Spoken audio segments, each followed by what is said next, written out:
Amsterdam, New York. Uh, how'd you get involved? How'd you get in the military? Did you volunteer or were you drafted or? I graduated in 1968 and was drafted into the Army. And a recruiter showed up at my house from the Air Force and said, you have a 4-year degree, so you need to be an officer in the Air Force.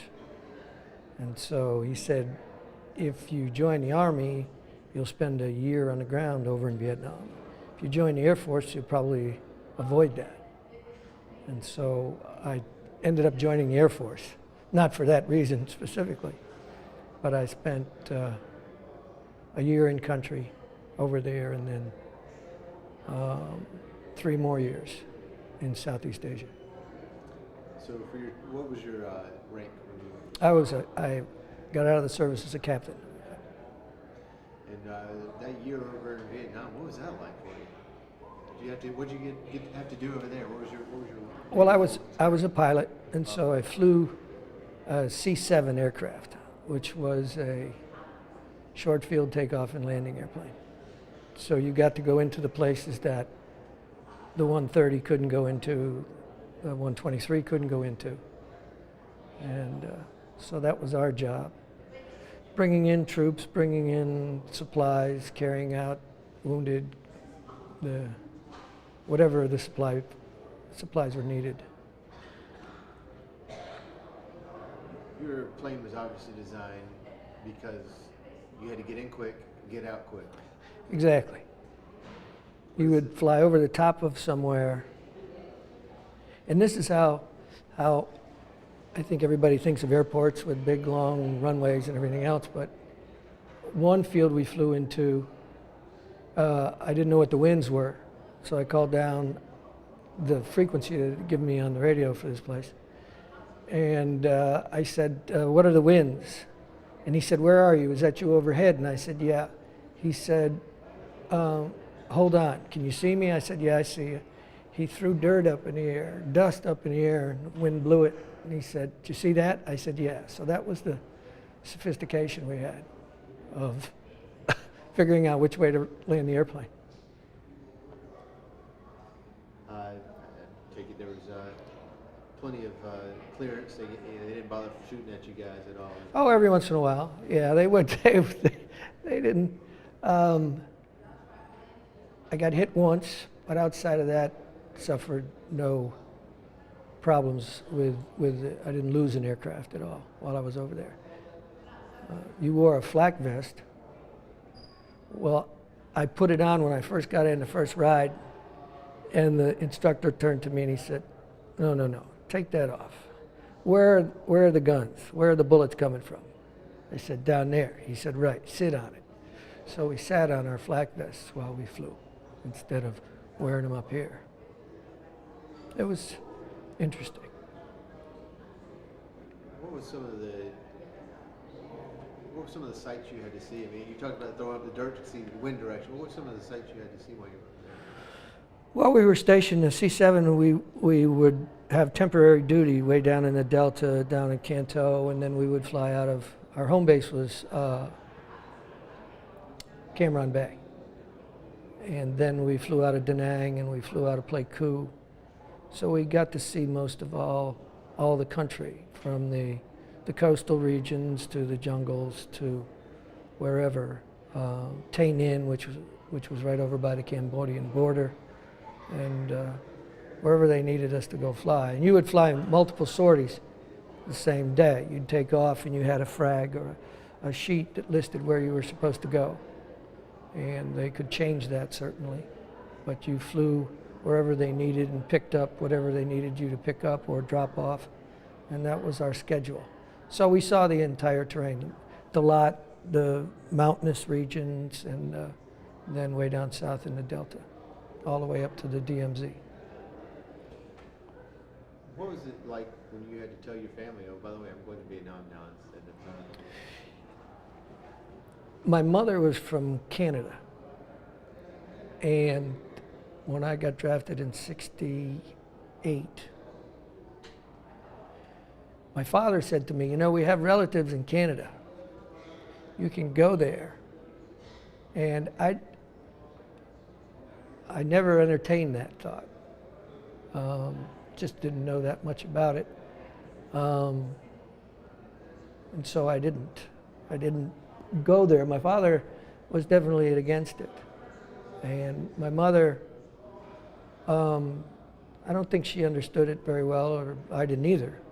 But I remember calling her from over there, and you had to say your name and then say over, and then the operator would tell my mother what to say. And so she yelled to my father, "I don't know if this is Fred or not, but it's from Vietnam." And my father got on the phone and he talked to me and he said, "Hold on a second." He said, "Rose, it's from Fred, it's not about Fred." So she was happy that I hadn't been shot down or killed or anything like over there. But that was, I didn't know much about it, to be perfectly honest. And from basic training in Texas to pilot training in Enid, Oklahoma. And then from there, they sent us to West Texas to Dyess to learn how to fly the airplane. And then jungle survival school in late January in Washington State, which was Spokane. And then down, and we flew out of San Francisco. And we ended up landing in Cameron Bay the next day. What were some of the quirks of that plane you got to get around? Well, you flew final approach at about 66 knots.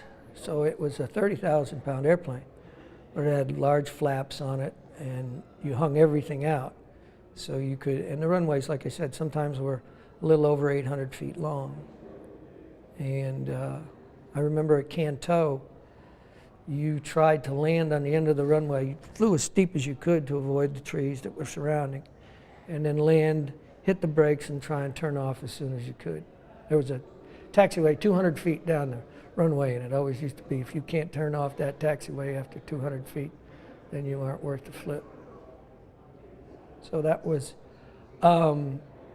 sometime we landed on Tonsanute, which was 10,000 feet, Cameron, which was 13,000 feet. So we had a wide variety of the different airplanes. I mean, different runways that we landed on. What was taking off like with all that extra weight sometimes you picked up? Well, it was pretty much, it had Rolls-Royce engines on it, and it got off quickly and got up out of there. That's what they were designed to do. And then, yeah, so I was stationed in country for that year. And then they brought me back to North Carolina, and that's what, after my tour was over. But then they put me in the KC-135, the refueling airplane that you mentioned earlier. And that was more training, more schooling on the West Coast, Castle Air Force Base. And then you would go overseas for 3 months, fly out of station in Thailand 3 different times,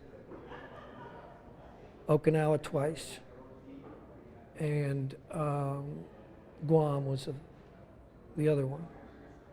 And your job was to get the gas to whoever needed it, when they needed it, which sometimes was interesting.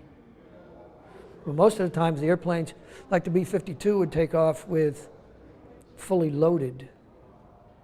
But if they were fully loaded, it was very difficult to take off. They were too heavy. So they would take off without much gas. And then you would refuel them. And they had 18-hour missions at times. And so you would see them again often, and you would go and fly racetracks or orbits in certain places off the coast of Vietnam or in Thailand. We weren't supposed to be in Cambodia.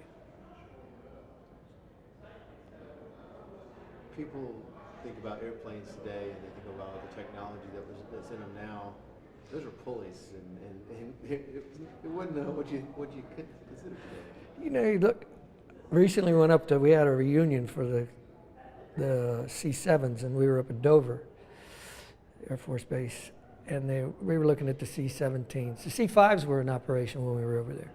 The C-17s weren't, and they're just amazing. The C-7 was rudimentary. It had TACAN and it had different navigational devices, but it was seat of your pants more. And the 135 was basically like a 707, and it was more comfortable. But it had to be, because sometimes your missions were 12 hours, that kind of thing. But it was always... So I got to see it from in country and from outside the country, which was very interesting. What was the difference? This may sound strange, but I was never nervous when I was in country in Vietnam. I don't know, I just wasn't. I don't know why exactly. Every once in a while you would hear mortars at Cam Ranh Bay, but they didn't want us out after dark. Any airplane, they didn't want it out anywhere because they would try and destroy it. But outside the country was just go flying and go to the club that night and eat and tell stories, lies, and then get up the next day. It was having to fly out of some of the places there was more flying time. You had to get to Vietnam first of all, and from Guam that's quite a haul. And so I liked both of them. It was a little bit more relaxed, I would say, when you were in Okinawa and Thailand, because you could go off base. Vietnam, they couldn't go off base. Cam Ranh Bay was on a peninsula, and the entrance to the peninsula was guarded by the Korean troops. And they protected us very well, very well. So that we never were nervous about being overrun or anything along those lines. You said you were at Seymour. Yes. What was that like during Vietnam? People know about Fort Bragg and Camp Sherman. How was talked about with Seymour in Air Force? Seymour, the only duties you had basically was to show up every once in a while, because you were overseas for 3 months, and 80% of our pilots were overseas at the same time, and 20% were home, and then 20% would go overseas for 3 months, and the 80% would come home. Well, I was in the 20% overseas and the 20% back home, and there was not a great amount of things to do while you were there. You had to get your 4 hours a month flying time. Overseas, you'd get 90 or 120 hours a month, but back here, you get 4 hours, and all the airplanes at Seymour Johnson were overseas. So they had to bring in another airplane from another SAC base for you to fly for your 4 hours, and everybody would pile on, and then you'd get in the seat and fly around for 4 hours because you had to get at least 4 hours a month. But it was much more relaxed at home. So that was always good. What was coming out of the service? What was your separation like, and coming back in the real world? I got out. US. I got out from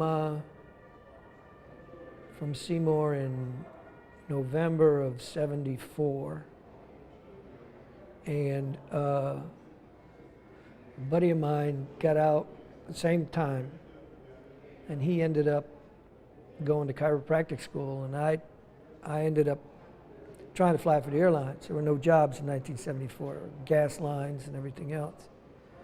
And American Airlines, I went to interview with them, and they said that there were, they had 250 pilots laid off at that time. They had 8,000 applications, 4,000 of which had more hours than I had. So I said, So I left and went over. I went to Europe and traveled around for a year or so. Came back, and my buddy had gone to chiropractic school, so he said, you ought to go, you'll like it. There's a lot of science involved and so forth, and taking care of yourself. And I said, okay. But I didn't know what a chiropractor was, basically. I'd never been to one, so I ended up going to chiropractic school. And then I was a chiropractor for 40 years. I just retired a couple of years ago. So that was my transition. But I would have liked to have flown for the airlines, but there just weren't any jobs. Do you ever get any flying at all after that? Or? No, I think about it every once in a while. I got a buddy of mine he's building an airplane, and he wants me to fly it, but I don't have any of my licenses anymore. And just fly commercially now. That's all. But it was always fun. It was always challenging and interesting.